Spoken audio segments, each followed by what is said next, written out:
یہ فیت ہے جسے مسلمان عقیدہ کہتے ہیں، بریگیڈیئر نے کہا۔ یہ ہمارے مذہب میں بھی ہے۔ ہمارے سادھو اور جوگی گھنٹہ گھنٹہ سانس روکے رکھتے ہیں۔ معاف رکھنا سر، کرنل نے کہا۔ ہمارے سادھو اور جوگی تو 20 سال سانس روکنے کی یا کوئی سپر نیچرل طاقت پیدا کرنے کی پریکٹس کرتے ہیں۔ بعض تو اسی پریکٹس میں بوڑھے ہو جاتے ہیں، پھر کہیں جا کر انہیں یہ طاقت حاصل ہوتی ہے۔ اس ڈاکٹر کی اتنی عمر ہی نہیں، یہ ممکن ہی نہیں کہ ہمارے سیل میں آ کر اسے یہ طاقت حاصل ہو گئی ہو۔ میرے کہنے سے مطلب یہ ہے کہ اس نے ایسی یکسوئی پیدا کر لی ہے، اپنے جسم کو یہ اپنا جسم سمجھتا ہی نہیں۔ یہ تمام افسر ہندو تھے، ان میں کوئی بھی یہ اعتراف نہیں کرنا چاہتا تھا کہ قرآن کے الفاظ میں ایسی طاقت موجود ہے جو انسان میں مافوق الفطرت قوت پیدا کر سکتی ہے۔ شرط یہ ہے کہ انسان گناہ گار نہ ہو، اور جس کام کے لیے وہ غیر قدرتی قوت حاصل کرنا چاہتا ہے وہ نیکی کا ہو اور بنی نوع انسان کی بلائی کا کام ہو۔ ڈاکٹر عبدالرشید نے اپنے جسم سے دستبردار ہو کر یہ روحانی قوت پیدا کر لی تھی۔ ان افسروں کے چہروں کے تاثرات بتاتے تھے کہ وہ حیران ہیں کہ ایک نوجوان آدمی نے ایسی قوت کیسے حاصل کر لی۔ 3rd ڈگری چھوڑو، بریگیڈیئر نے دو ٹوک فیصلہ دیا۔ اسے اچھا کھانا دو اور کھانے میں وہ سب کچھ ڈالو، پھر دیکھو کیا ہوتا ہے۔ میں دیکھتا ہوں اس کی روحانی قوت اس کا ساتھ دیتی ہے۔ ہمیں ہر قیمت پر اس کے گینگ کو پکڑنا ہے۔ یہ بھی ذہن میں رکھو کہ ہمیں دلی والوں کو جواب دینا ہے، ورنہ سب رگڑے جاؤ گے۔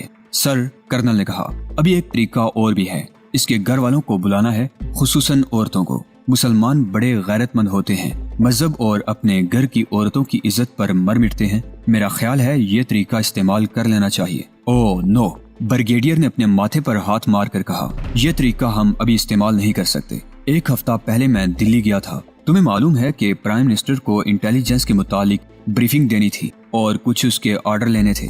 چیف بھی ساتھ تھا۔ پرائم منسٹر نے بڑی سختی سے کہا ہے کہ الیکشن شروع ہونے والے ہیں، اس لیے مسلمانوں اور عیسائیوں کو اپنے ہاتھ میں رکھنا اور ان کے مذہب کا بہت زیادہ خیال رکھنا۔ پرائم منسٹر نے یہ بھی کہا تھا کہ مسلمانوں کے ساتھ اپنا رویہ ایسا کر لو جیسے تمہیں ان کی عزت کا بہت ہی خیال ہے۔ یہ خاص طور پر خیال رکھنا کہ ان کی عورتوں اور ان کی مسجدوں کا احترام کرنا۔ الیکشن کے بعد دیکھی جائے گی۔ بس یہ مجبوری ہے کہ ہم اس ڈاکٹر کے گھر کی عورتوں کو یہاں نہیں بلا سکتے۔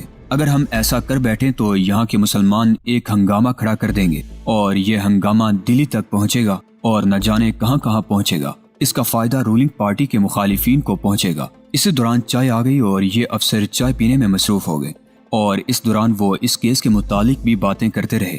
اس وقت ڈاکٹر فرانسس ایک بار پھر ڈاکٹر رشید کے سیل میں موجود تھا۔ اس نے ڈاکٹر رشید کو فرش پر لٹا کر ایسا تاثر پیدا کر رکھا تھا جیسے وہ اس کا تفصیلی ڈاکٹری معائنہ کر رہا ہو۔ سنتری کی اس طرف توجہ نہیں تھی۔ وہ دروازے سے ہٹ گیا تھا۔ اس سیل کے ساتھ اٹیچ باتھ تھا اور اس باتھ کا چھوٹا سا روشن دان بھی تھا۔ ڈاکٹر فرانسس باتھ روم میں گیا اور گتے کی ایک لموتری سی ڈبیا کموڈ کے اوپر کھڑے ہو کر روشن دان میں ایسی جگہ رکھایا جہاں سے نیچے کھڑے آدمی کو نظر نہیں آ سکتی تھی۔ میں نے وہاں 2 چیزیں رکھی ہیں، ڈاکٹر فرانسس نے ڈاکٹر رشید کو بتایا۔ ایک نیوروبیون کی گولیاں ہیں اور دوسری تم جانتے ہو۔ نیوروبیون صبح 1 ہی لینی ہے۔ ہاں فرانسس، ڈاکٹر رشید نے کہا، میں جانتا ہوں۔ دوسری صبح اور شام 1 گولی لے لیا کروں گا، یا ہر کھانے سے پہلے لے لوں گا۔ بہتر یہ ہوگا، ڈاکٹر فرانسس نے کہا، جس وقت کھانا آئے تم باتھ روم میں چلے جایا کرو اور کموڈ پر کھڑے ہو کر 1 گولی منہ میں ڈال لیا کرو اور اندر کے نلکے سے ہی 2-4 گھونٹ پانی پی لیا کرو، اور کھانا 15-20 منٹ بعد کھانا۔ 12:30 بج رہے تھے۔ ڈاکٹر رشید کے سیل کا دروازہ کھلا۔ ڈاکٹر رشید کا کھانا آیا تھا۔ اس نے جب کھانا لانے والے 2 آدمیوں کو دیکھا تو اسے حیرت کا دھچکا سا لگا۔ دونوں آدمیوں کے ہاتھ میں ایک ٹرے تھی۔ اس سے پہلے فضول سی ایک چنگیر اور ٹیڑھی میڑھی ایک پلیٹ میں کھانا آیا کرتا تھا۔ چنگیر میں 2 روٹیاں اور پلیٹ میں پتلی سی دال ہوا کرتی تھی، لیکن اب اچانک ڈاکٹر رشید VIP بن گیا تھا۔ دونوں ٹرے اس کے آگے رکھی گئی تو وہ کھانا دیکھ کر حیران رہ گیا۔ کھانا مرغن تھا، اس میں گوشت کا سالن تھا، 1 ٹکڑا روسٹ مرغی کا تھا، سبزی بھی تھی، 7 چپاتیاں تھی اور سویٹ بھی تھی۔ لو صاحب، ایک آدمی نے کہا، کھانا کھا لیں، ہم کچھ دیر بعد برتن لے جائیں گے۔ دونوں آدمی چلے گئے۔ ڈاکٹر رشید کچھ دیر کھانے کو دیکھتا رہا اور دل ہی دل میں ہنس پڑا۔ وہ سمجھ گیا تھا کہ اس کھانے میں کیا ہے۔ وہ باتھ روم میں گیا۔ یہ کوئی صاف ستھرا نہیں بلکہ انتہائی غلیظ باتھ روم تھا، جس کا کموڈ بھی بہت سیدھا تھا۔ وہ کموڈ پر چڑھ گیا اور روشن دان میں ہاتھ پھیرا۔ اس کا ہاتھ ڈبیا تک پہنچ گیا۔ ڈبیا گھسیٹ کر کھولی تو اس میں اسے 2 قسم کی گولیاں پڑی نظر آئیں۔ اس نے بی کمپاؤنڈ کی 1 گولی اور ایک دوسری گولی نکال کر ڈبیا وہیں چھپا دی